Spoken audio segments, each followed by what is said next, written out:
ingat seperti ini kayak lewat kuburan. Kalau lewat kuburan, assalamualaikum ya ahlal kubur, wajar gak ada yang jawab karena yang jawab ahli. Kalau di pesantren Dena gak wajar, ahli hidup sungguhan ya.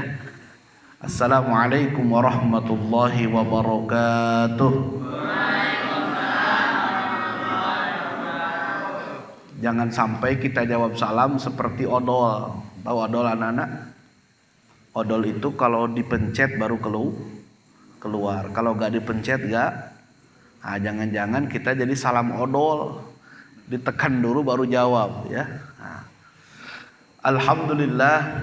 Alhamdulillahilladzi karrama wa faddala bani adama bil ilmi wal amal ala jami'il alam. Wassalatu wassalamu ala sayyidina Muhammadin sayyidil arabi wal ajam. Wa ala alihi wa ashabihi ya nabi'il ulumi wal hikam, amma ba'du. Hadiratul mukarramin wal muhtaramin wa sa'adatul ulama wa karamatul fudala yang kami hormati, yang kami muliakan, segenap guru-guru, para kiai, para ajengan, wabil khusus Kiai Haji Yusuf, orang tua kami, saudara kami, rupanya jumpa di tempat ini setelah panca kaki ya. Allah pertemukan di tempat mulia ini Pangersa Ajengan Soban, juga Kang Ajengan Khalid dari Gunung Halu. Kalau Kang Ajengan Soban dari Cililin, saya tanya Cililinnya mana? Cipongkor, Cijenuk, rupanya masih saudara. Allah pertemukan di sini. Nah, mudah-mudahan di surga juga Allah pertemukan. Para asatid wal asatidah, yang besar tak dihimbau gelar, yang kecil tak disebut nama. Begitu juga anak-anakku, santriwan santriat Pondok Pesantren Dena. Semoga Allah Subhanahu wa taala mencucurkan rahmat hidayah kepada kita semuanya. Amin ya Allah ya rabbal alamin. Bersyukur kepada Allah, malam hari ini kami bisa bersilaturahim dengan para kiai, para ajengan, para santri di Pondok Pesantren Dena dalam rangka mengagungkan syiar Allah. Setiap bulan dalam bulan Hijriah sebenarnya kita banyak peringatan ya. Kalau bulan Rabiul Awal kita memperingati Maulid Nabi. Kalau bulan Muharram memperingati bagaimana tenggelamnya Fir'aun di Lautan Merah. Kalau bulan Zulhijjah bagaimana kita berhari raya Idul Adha. Sekarang bulan Rajab ya. Bulan Rajab merupakan satu bulan daripada 4 bulan yang haram. Artinya Allah sangat muliakan. Memang tidak ada amalan khusus di bulan haram, tetapi beramal di bulan ini sangat utama. Puasa tidak disyariatkan secara khusus, tidak. Tidak seperti puasa tanggal 10 Muharram, tidak ya. Cuman Nabi banyak memperbanyak puasa di bulan ini, terutama nanti bulan Sa'ban. Rajab ini merupakan salah satu bulan haram, maka kita pun perlu memperbanyak ibadah. Ibadah apapun itu sangat mulia. Terlebih ada satu peristiwa yang sangat bersejarah yang malam ini kita peringati.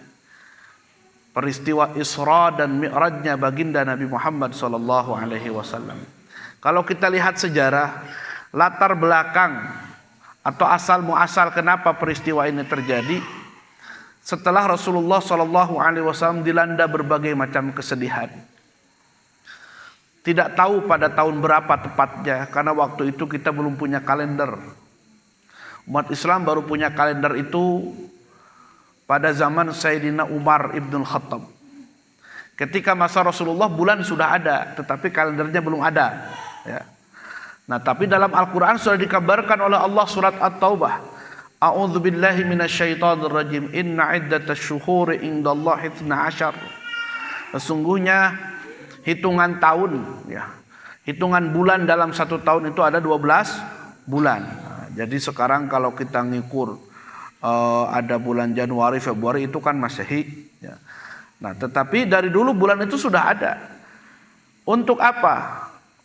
Membantah pernyataan orang-orang munafik, orang-orang kafir Quraisy yang mengatakan bulan itu ada 13 bulan. Padahal Allah sudah tetapkan ada 12 bulan. Dari 12 bulan itu ada 4 bulan yang haram. 3 berurutan, 1 terpisah. Kata siapa Ustaz? Kata Ibnu Abbas dalam tafsirnya. 4 bulan yang haram itu 3 berurutan, Zulqa'dah, Zulhijjah, Muharram, dan satunya adalah yang sekarang kita berada di dalamnya, bulan Rajab. Nah, bulan Rajab ini peristiwanya sangat agung. Karena peristiwanya tidak biasa. Dianggap oleh orang-orang di luar akal logika. Perjalanan Nabi dari Masjidil Haram ke Masjidil Aqsa di Palestina. Masjidil Haram ke Palestina itu kurang lebih jaraknya sekitar 10.000 kilometer atau 13.000, kan 13.000 kilometer. Kalau perjalanan darat 1.300 kilometer. Kalau perjalanan darat bisa ditempuh 2 hari 1 malam atau 2 malam 1 hari. Kalau menggunakan pesawat 1 jam 45 menit. Maka orang sana, orang dahulu seperti Abu Jahal nyinyir. Tahu nyinyir Bapak? Alah, Muhammad ketahuan gilanya sekarang. Kata siapa? Abu Jahal. Ternyata oleh dunia zaman sekarang itu sebenarnya pelajaran anak SMP, Bapak Ibu sekalian. Kok pelajaran anak SMP ya? SMP sekarang belajar fisika, Pak. Jadi kata orang-orang pemerhati alam, kecepatan cahaya itu paling cepat. Kecepatan cahaya itu 300.000 km per sekon tersebut, per detik. Nah, bayangkan kalau sekarang kita dari Indonesia ke Saudi itu jaraknya 9.000 km dari Jakarta tuh, maka pantas kalau naik pesawat, kecepatan pesawat itu rata-rata 1.000 km per jam. Kalilah 9.000, jadi 9.000. 9 jam kita bisa ke Jeddah itu. Nah, kecepatan cahaya sekilas mata langsung bisa 300.000 km. Artinya cepat. Kalau ngukur otak manusia nggak sampai. Ternyata dengan ilmu pengetahuan dibuktikan. Dulu belum ada pesawat, mungkin orang nggak ngira. Masa iya sih? Saya dari Batam ke sini kalau naik kapal laut itu Pak bisa 30 jam. Batam, Jakarta. Itu naik kapal laut dengan kecepatan rata-rata ya mungkin sekitar 200 knot ya. Nah, tetapi setelah adanya pesawat itu terbantahkan. Dengan kecepatan 1.000 km per jam, Jakarta Batam hanya 1 jam 20 menit. Nah, waktu itu karena Abu Jahal sama Abu Lahab belum belajar fisika. Jadi nyinyir. Jadi kesempatan bagi Abu Jahal untuk semakin menjatuhkan Rasulullah Muhammad SAW. Nah, latar belakangi hal ini banyak. Satu, Rasulullah SAW ditinggalkan orang yang senantiasa mendampingi dan membelanya, yakni Sayyidatu Khadijah radhiyallahu taala anha. Berbicara tentang Sayyidatu Khadijah, inilah ummul mukminin orang Islam. Ketika Nabi mendapatkan wahyu pertama, beliaulah yang pertama kali mempercayainya. Yang menemani Rasulullah SAW ketika Rasulullah bolak-balik dari rumahnya ke Jabal Nur yang sekarang disebut Gua Hira. Jabal Nur itu kalau Pak Haji Yusuf pernah ke sana ya, waktu haji dan umrah, Jabal Nur itu persis seperti pundak unta, Pak.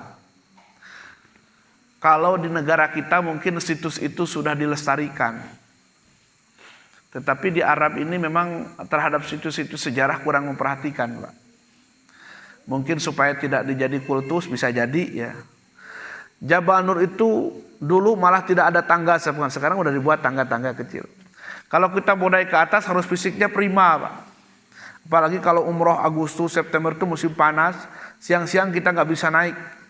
Hanya orang-orang Afrika yang mampu naik ke sana itu. Saya terbayang ketika naik ke atas bagaimana Rasulullah fisiknya sekuat itu sebelum diangkat menjadi Nabi bolak-balik itu ke atas, Pak. Namanya tahanus di Gua Hira. Setelah mendapatkan wahyu kedinginan, pulang ke rumah dalam keadaan demam, diselimuti oleh Sayyidatu Khadijah. Saat itulah pertama kali yang meyakinkan beliau adalah istrinya itu. Di mana beliau dimakamkan? Di makam Ma'la Makkah Al-Mukarramah. Kalau Bapak nanti umrah boleh berjarah ke sana ya. Di sana ada makam Ummul Mukminin Sayyidatu Khadijah radhiyallahu taala anha. Nah, kemudian ditinggalkan oleh Abu Thalib. Abdul Muthalib. Siapa kakeknya Rasulullah? Kan dalam sejarah kalau anak-anak pernah lagu, tahu gak salawat ini? Rahatil atyaru tashdu fi layalil maulidi wa barikun nuri yabdu. Terus min ma'ani ahmadi wa barikun nuri yabdu min ma'ani ahmadi fi layalil maulidi fi layalil maulidi. Abdullah nama ayahnya, Aminah ibundanya, Abdul Muthalib kakeknya, Abu Thalib pamannya, Khadijah istri, Fatimah putri tercinta, semua bernasab mulia dari Quraisy ternama. Inilah kisah sang Rasul yang penuh suka duka. Inilah kisah sang Rasul yang penuh suka duka. Oh, penuh suka duka. Tuh, harus tahu nasab Rasulullah, ya. Muhammad bin Abdullah bin Abdul Muthalib bin Hasim putra Abdul Manaf putra Qusay putranya Kilab, terus sampai ke atas. Kalau sudah sampai Adnan, dalam akidah kita tidak ada jalan untuk mencari sampai ke Nabi Adam karena terlalu panjang, ya. Namun artinya kita harus tahu nasab beliau. Beliau ditinggalkan istrinya, ditinggalkan oleh kakeknya yang selalu mendampinginya, kemudian ditinggalkan oleh pamannya Abu Thalib yang senantiasa membela beliau. Maka beliau mengalami kesedihan yang sangat luar biasa. Belum lagi dakwahnya di masyarakat kaum Quraisy. Termasuk paman beliau sendiri. Siapa pamannya Nabi? Umar bin Khattab. Siapa Umar bin Hisham? Abu Jahal, Abu Lahab, Abu Jahal itu Nabi.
Dilakukan oleh seorang Yahudi yang bernama Adas.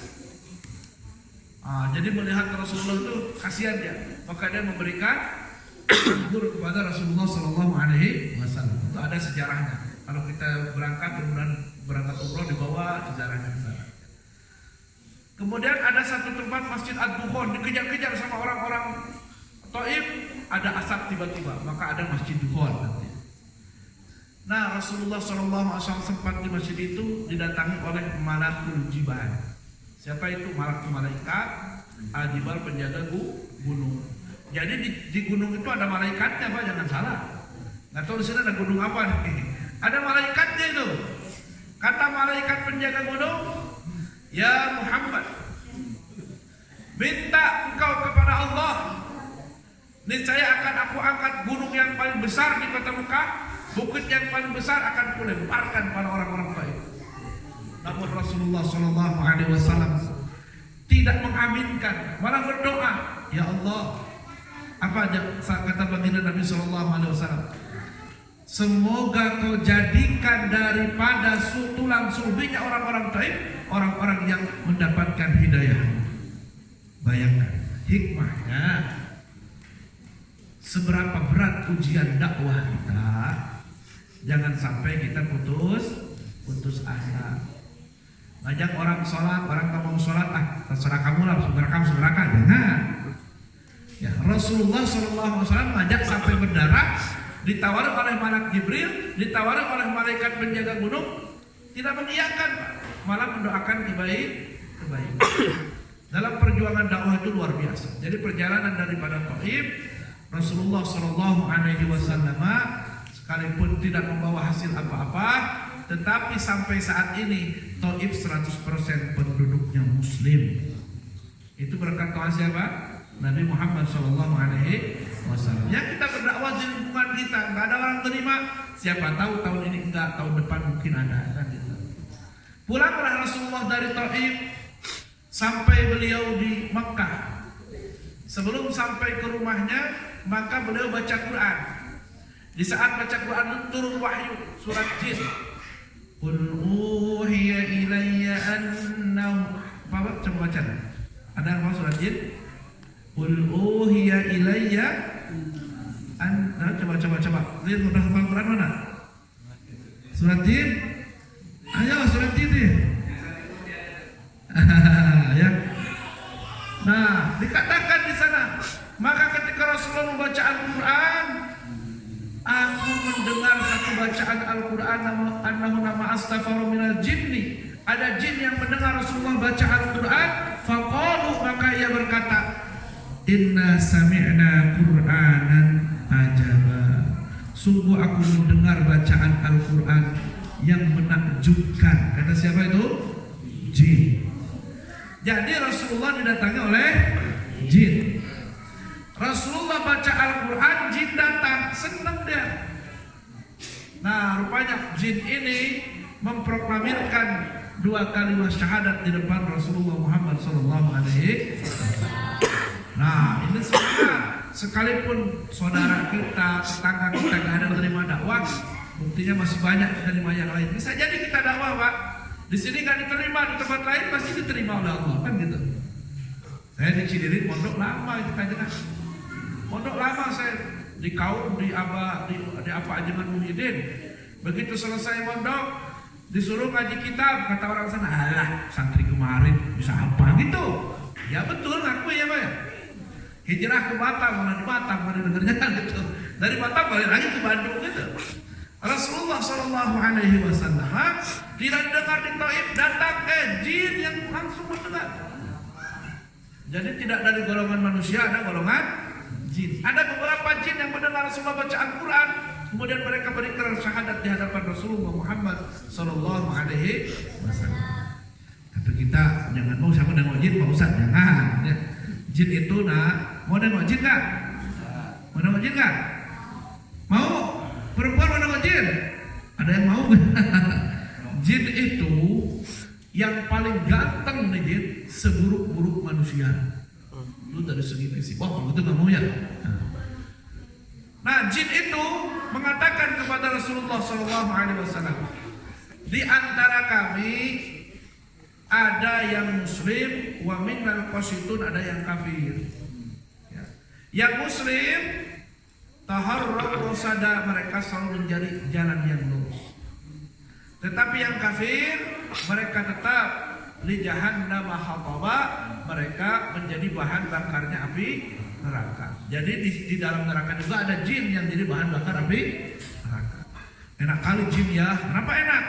Jin kan diciptakan dari api, sedangkan manusia dari tanah. Kalau api sama api kan gak panas, kata siapa? Ya. Ada orang yang mengatakan kan gitu.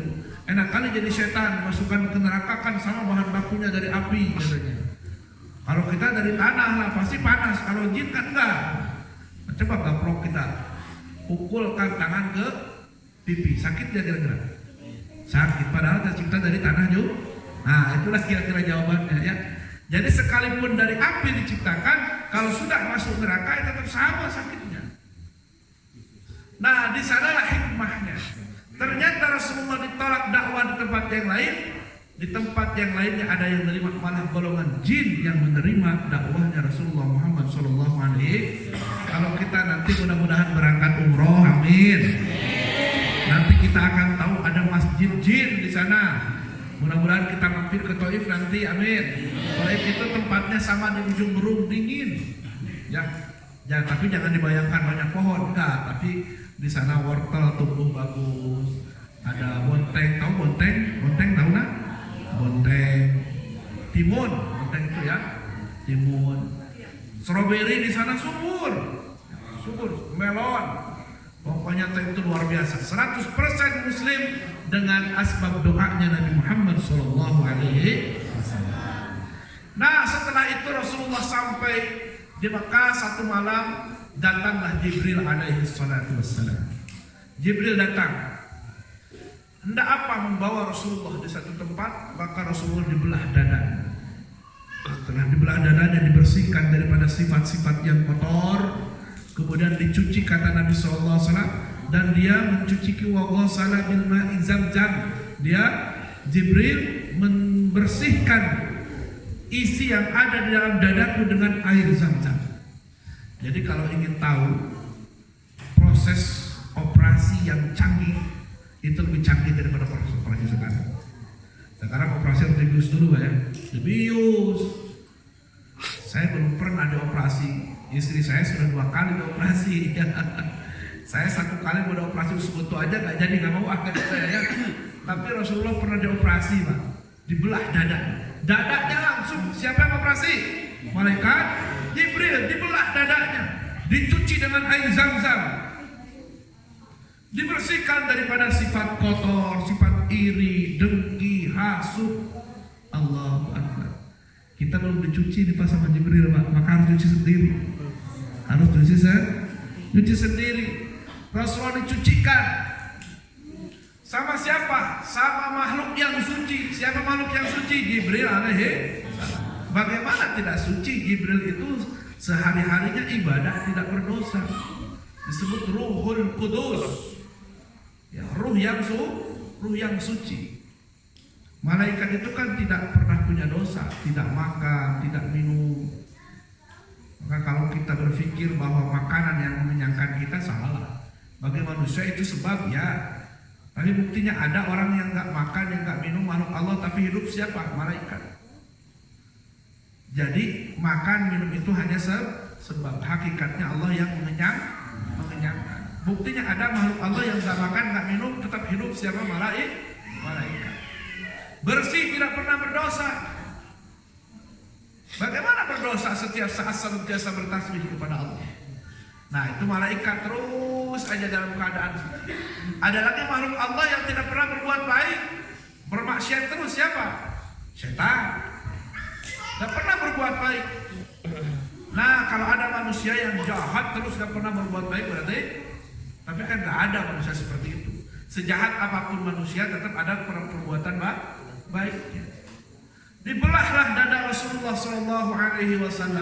Setelah dibelah kata Rasulullah, kembali aku ditutup dan satu saat aku dibawa ke satu tempat, dari Masjidil Haram ke Masjidil Aqsa. Itulah yang tadi kami sampaikan. Ini menjadikan orang-orang yang lemah imannya semakin menjauh dari Rasulullah. Ada yang imannya ragu-ragu, lari. Ada orang imannya sudah mantap sekalipun mulai ragu-ragu. Karena Rasulullah menyampaikan cerita ini kepada para sahabat, Bapak Ibu sekalian. Di satu sisi bingung, bagaimana mungkin mereka akan percaya dengan ucapan itu. Tapi di satu sisi harus disampaikan. Salah satu sifatnya Rasulullah apa? Siddiq. Gak mungkin menyembunyikan. Dan tabligh harus disampaikan. Nah, seperti kita tabligh itu apa? Menyampaikan. Balighu anni walau ayat. Sampaikan walaupun satu ayat. Maka Rasulullah berani menyampaikan hal ini. Abu Jahal dan konco-konconya senang. Wah, ini ada alasan nih untuk mengejek dan mengolok Rasulullah Muhammad SAW. Tapi saat itu dipanggillah sahabat-sahabat Nabi, mulailah pada ragu-ragu. Terakhir dipanggil Sayyidina Abu Bakar oleh siapa? Abu Jahal. Langsung didatangi oleh Abu Jahal. Wahai Abu Bakar, ya, kamu tahu tidak Muhammad sekarang sudah error kalau bahasa kita ya. Loh, kenapa? Kamu gak usah dengar ucapanku. Ayo, ikut. Dibawalah Abu Bakar menjumpai Rasulullah Muhammad SAW. Muhammad, apa yang kamu sampaikan tadi jangan berbohong, sampaikan kepada Abu Bakar. Maka Rasulullah menyampaikan bahwa malam tadi diajak oleh Malak Jibril dari Masjidil Haram ke Masjidil Aqsa. Kan perjalanan jauh waktu itu, hanya dalam sekejap malam saja. Yang lain sudah pada ragu. Apa kata Sayyidina Abu Bakar menjawab ocehannya Abu Jahal dan menjawab apa yang disampaikan oleh Rasulullah SAW? Abu Bakar kemudian berkata, wahai Rasulullah, seandainya saat ini yang dikatakan oleh Muhammad bahwa ada musuh yang mengepung di atas gunung itu, sekalipun itu nggak ada, saya akan percaya kepada Muhammad SAW. Itu saking luar biasa. Maka Abu Bakar mendapatkan gelar Asy-Siddiq, orang yang pertama kali membenarkan kejadian Isra dan Mi'rajnya Rasulullah Muhammad SAW. Isra itu apa? Daripada kata saraya, jalan. Maka menggunakan asra. Subhanalladzi asra. Bahasanya subhan. Coba, kalau ada kalimat subhana, itu di dalam tafsir mengatakan untuk membantah hal-hal yang mungkin dianggap di luar nalar logika.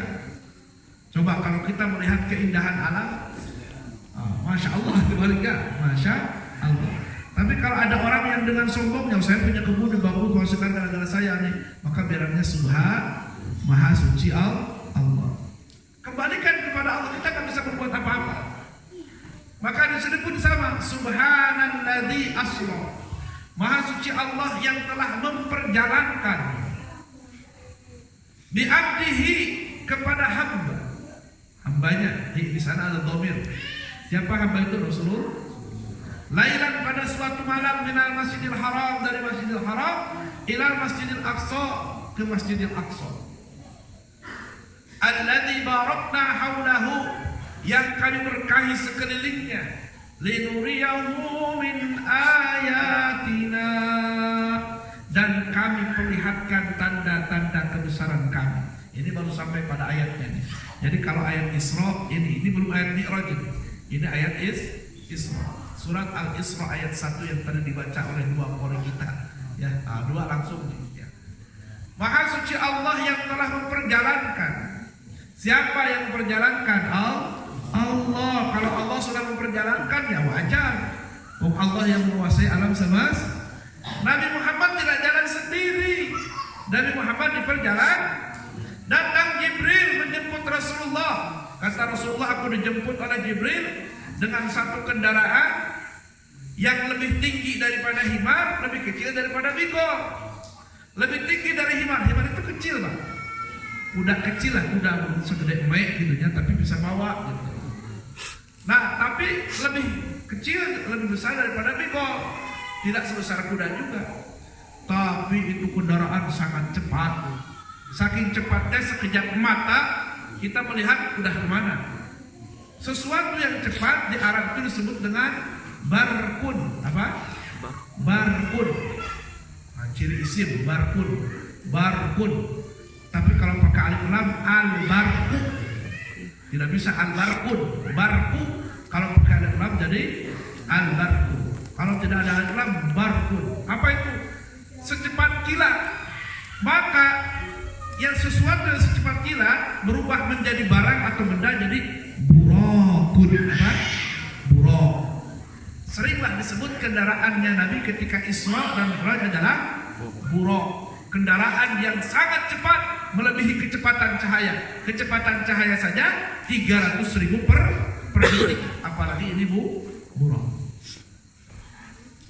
Dibawa Nabi Muhammad SAW oleh Jibril dari Masjidil Haram. Dari mana Masjidil Haramnya? Dijelaskan dalam kitab Bainama. Disebut Dardir, ya Qisatul Mi'raj. Rasulullah dibawa naik ke atas bukit Abi Jabal Qubais. Kalau Bapak Ibu umroh nanti tengok di atas setelah kita pulang sa'i, di sana ada istana raja, itulah bukit Abi Jabal Qubais. Dari sanalah Rasulullah startnya Isra sampai di Masjid Al-Aqsa di Palestina. Dua masjid ini sejarah besar. Masjidil Haram jangan dipertanyakan lagi. Masjidil Aqsa adalah tempat diturunkannya para nabi di Palestina ini, terutama nabi-nabi Bani Israil. Sampailah Nabi Muhammad di pelataran Masjidil Aqsa. Beliau disuruh untuk sholat dan mengimami sholat. Ternyata dilihat di belakang ada Nabi Musa alaihi salam. Selain Nabi Musa ada siapa lagi? Ada Nabi Ibrahim alaihi salam. Selain Nabi Ibrahim ada siapa lagi? Ada Nabi Isa alaihi salam. Sehebat-hebatnya Nabi siapa? Kan dulu Nabi Musa. Nabi Musa apa mukjizatnya? Nabi Musa pernah membelah lautan dengan tongkatnya. Sampai sekarang ada nggak orang yang bisa membelah lautan? Nggak ada. Tapi Nabi Musa dengan izin Allah bisa membelah lautan. 300.000 kaumnya Nabi Musa bisa lepas daripada kejaran Fir'aun. Tapi ternyata Nabi Musa bermakmum kepada Rasulullah Muhammad SAW. Ternyata di belakang ada Nabi Ibrahim, disebut Abul Anbiya, bapaknya para nabi. Beliau juga bermakmum kepada Rasulullah Muhammad SAW. Di belakang Nabi ada Nabi Isa, Nabi yang sangat istimewa. Karena apa? Nabi Isa lahir daripada seorang perempuan suci yang bernama Siti Maryam. Nabi Isa dengan izin Allah lahir tanpa bapak. Sekarang banyak yang pengen kayak Nabi Isa, pengen Siti Maryam lahir tanpa bapak ya. Itu salah. Dulu dengan izin Allah. Orang-orang Nasrani beranggapan Nabi Isa itu Tuhan anak, ibunya Tuhan ibu. Maka Allah disebut Tuhan ayah. Nauzubillah min dzalik, kita berlindung daripada pikiran seperti itu.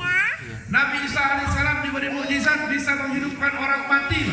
Ada orang mati dipukul, kuburannya bangkit dia. Dengan izin Allah baru bangkit lagi. Dengan izin Allah Nabi Musa bisa menyembuhkan orang yang buta dan berpenyakit kusta.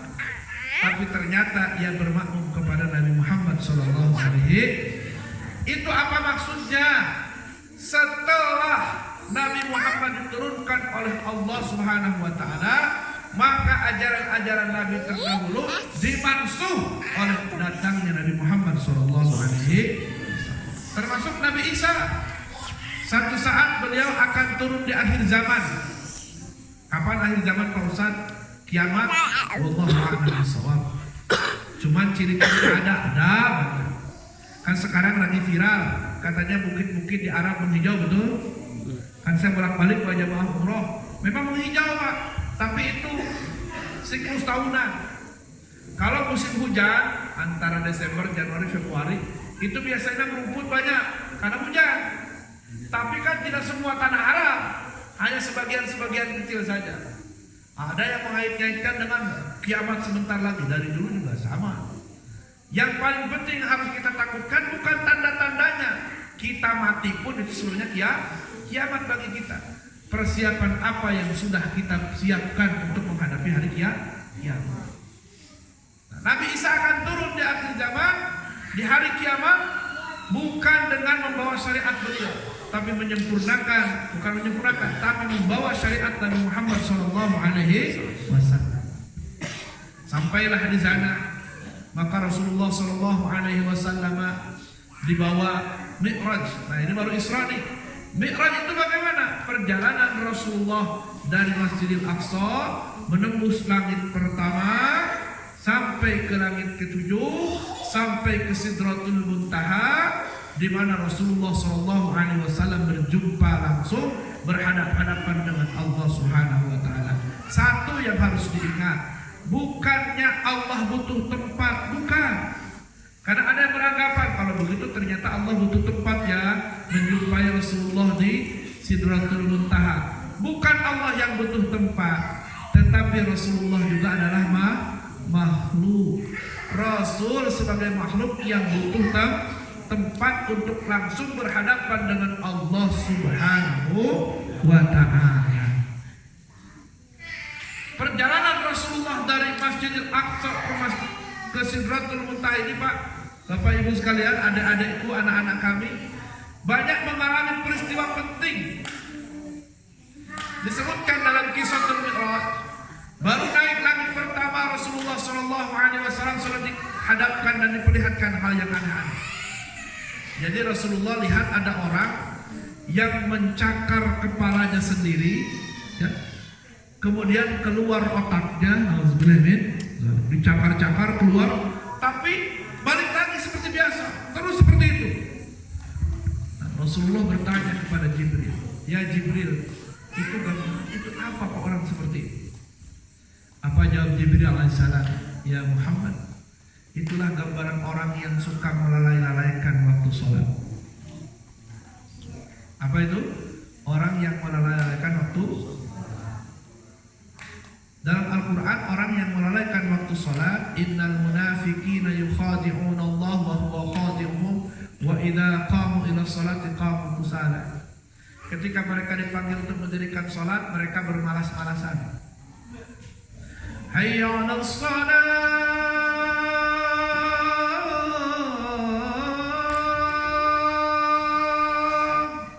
Itu panggilan apa? Panggilan sholat, panggilan siapa? Allah. Ayo sholat. Aduh, tanggung, sebentar lagi aja lah. Udah waktunya jamaah. Aduh, kan bisa masbuk. Itu sudah orang sudah selesai jamaah. Masih sholat, waktu sholat masih panjang. Pak, waktu duhur udah mau habis. Bising amat, disukan dia kayaknya waktu sholat benar. Orang yang bermalas-malasan ketika diajak sholat. Nauzubillah. Sekarang kan banyak itu, apalagi orang sibuk kalau tengok-tengok jalan-jalan ke Masjid Al-Jabar, tahu? Masjid Al-Jabar. Indah masjidnya, Pak. Budgetnya miliaran. Tapi tidak sedikit orang yang hanya berfoto saja. Sholatnya tidak. Sholatnya tidak. Atau mungkin mampir ke masjid yang lain harus sholat Allah. Orang jarah ke masjid pun sekarang hanya dijadikan objek foto-foto. Bukan mau sholat, datang ke Masjid Al-Jabar mau apa? Mau difoto. Ya. Nah, jadi memang ada orang yang melalaikan waktu sholat. Maka kalau sholat sudah tiba waktunya, labbaik ya Allah, saya siap penuhi panggilan. Ini kita bercita-cita pengen ke Mekah, tapi dipanggil yang terdekat saja kita malas. Kalau dipanggil ke Mekah, ongkosnya kan mahal. Sekarang ini setelah Covid mahal kan? 35 juta, paling murah 33 juta itu paket yang biasa. Kalau kita pengen hotelnya agak dekat sedikit 35 juta. Ramadan lebih ngeri 45 juta. Ini mahal anak-anak. Semua pengen cita-cita ke Mekah? Pengen. Tapi panggil dulu panggilan Allah yang dekat dengan kita. Hayya 'alas shalah, itu panggilan sholat. Nanti di akhir zaman akan diketemukan kayak gitu tadi. Orang mencakar kepalanya sendiri sampai keluar otaknya. Tapi balik lagi, itulah gambaran orang-orang yang melalaikan sholat. Fawailul lil musallin. Nerakawailah bagi orang-orang yang sholat. Orang sholat itu nerakawai itu gimana? Orang-orang yang melalaikan waktu sholat. Datang waktu zuhur, ketiduran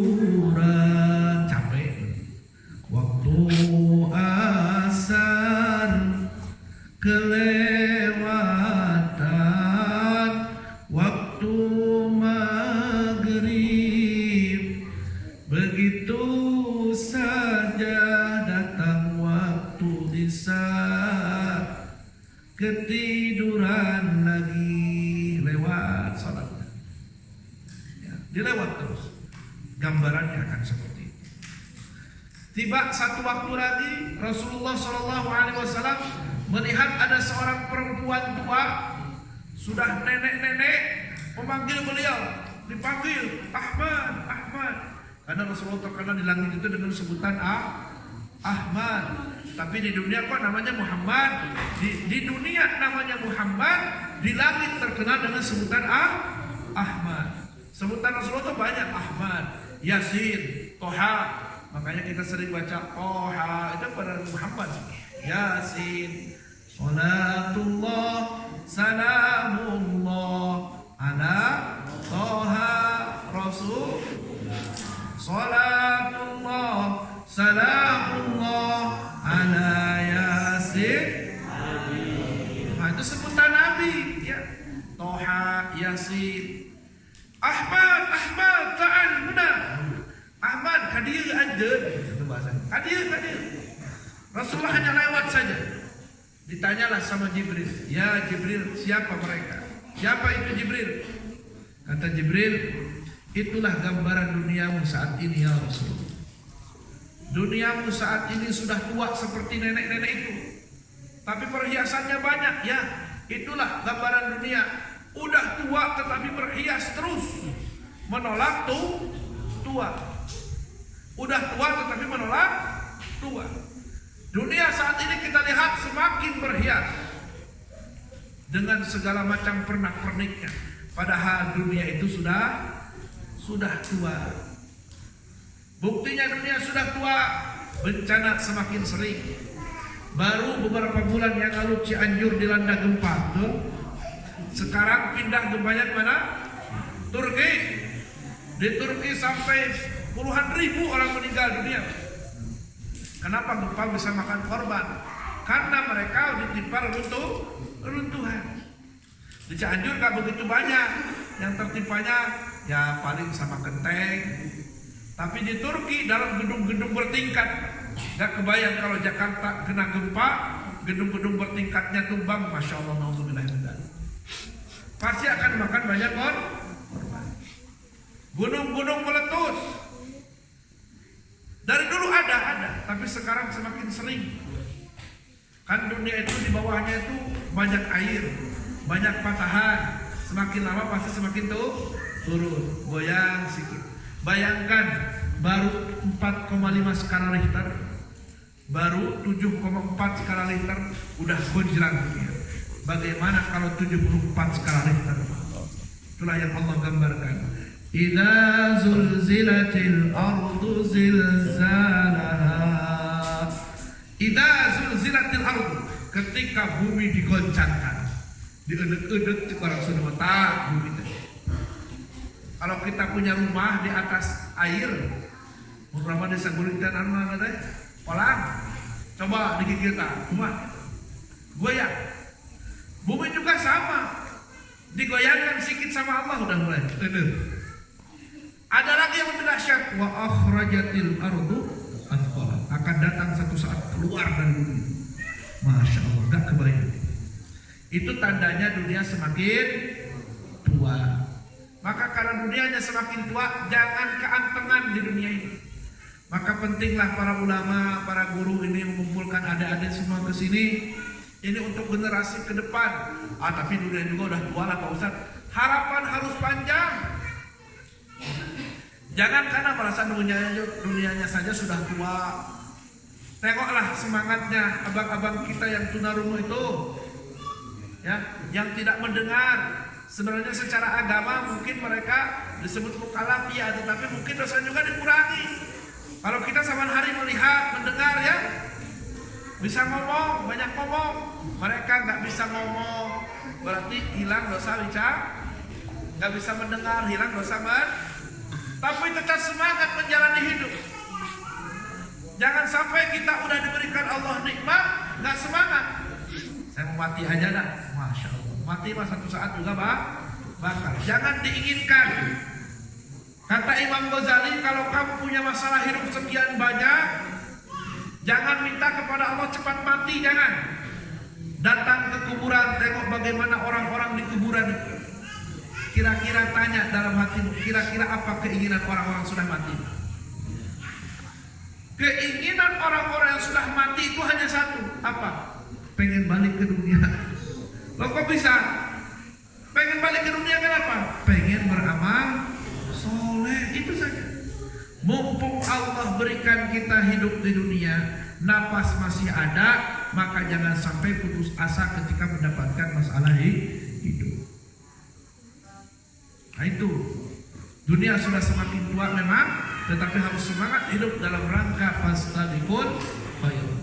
Sampailah Rasulullah SAW setelah melewati peristiwa-peristiwa itu panjang kalau dikisahkan, maka berjumpa dengan Allah Subhanahu Wa Taala. Saat itulah Rasulullah SAW melihat keindahan yang sangat luar biasa. Belum pernah beliau melihat sesuatu yang indah di dunia. Maka beliau mengucapkan At-tahiyyatul mubarakatus sholawatut thayyibatut. Doa apa itu? Tahiyat. At-tahiyyatul mubarakatus sholawat. Segala bentuk kehormatan, keberkahan, penghormatan, ta'zim, thayyibatulillah, itu semuanya milik Allah. Begitu Rasulullah menyampaikan kalimat itu, maka Allah berfirman kepada Rasul, Assalamu alayka ayyuhan Nabi wa rahmatullahi wabarakatuh. Salam untukmu wahai Nabi, dan rahmat senantiasa tercurah beserta keberkahan. Maka Rasulullah kembali mengucapkan doa, Assalamu alayna wa ala ibadillahis. Rasulullah tidak pelit, Pak. Begitu Rasulullah disebut oleh Allah, maka beliau meminta Assalamu alayna wa ala ibadillahis, keselamatan untuk kami dan kepada hamba-hambamu yang soleh. Kita didoain oleh Rasulullah, maka harus jadi orang soleh. Kalau kita jadi orang soleh, didoakan oleh Rasulullah. Itu doa tahiyat, dialog Allah dengan Nabi di Sidratul Muntaha. Kalau kita ingat, itu dialog Allah dengan Nabi. Maka baca tahiyat jangan cepat-cepat. Kayak mau dikejar apa? Tahiyat itu barakat sholat. Itulah dialog Allah dengan Nabi. Baru mengucapkan dua kalimat syahadat. Tadi dijelaskan oleh MC membawa hadiah yang katanya sholat 50 waktu. Asalnya memang sholat itu Allah menyuruh Rasul 50. Jadi ketika di Sidratul Muntaha, Rasulullah sempat balik ke langit ketiga, bertemu dengan Nabi Musa alaihissalam. Kata Nabi Musa, tidak akan kuat umatmu ya Muhammad. Umatku saja besar-besar badannya, kuat fisiknya, gak kuat, apalagi umatmu. Yang Nabi Musa tahu fisiknya umat Rasulullah itu kecil-kecil dan fisiknya lemah. Maka sampailah menjadi 5 waktu: zuhur, asar, maghrib, isya. Itu sudah didiskon, jangan minta didiskon lagi. Dan 5 waktu minta didiskon. Sampailah beliau Sallallahu Alaihi Wasallam kembali lagi ke tanah kelahirannya di Mekah. Begitu menyampaikan kisah ini kepada para sahabat, banyak di antara para sahabat yang asalnya ragu-ragu menjadi menjauh, malah yang udah kuat sekalipun menjadi ragu-ragu. Ini hanya bisa diterima oleh iman. Makanya kalau sesuatu yang datang berhubungan dengan agama, jangan langsung pikir akal, tapi dengan iman.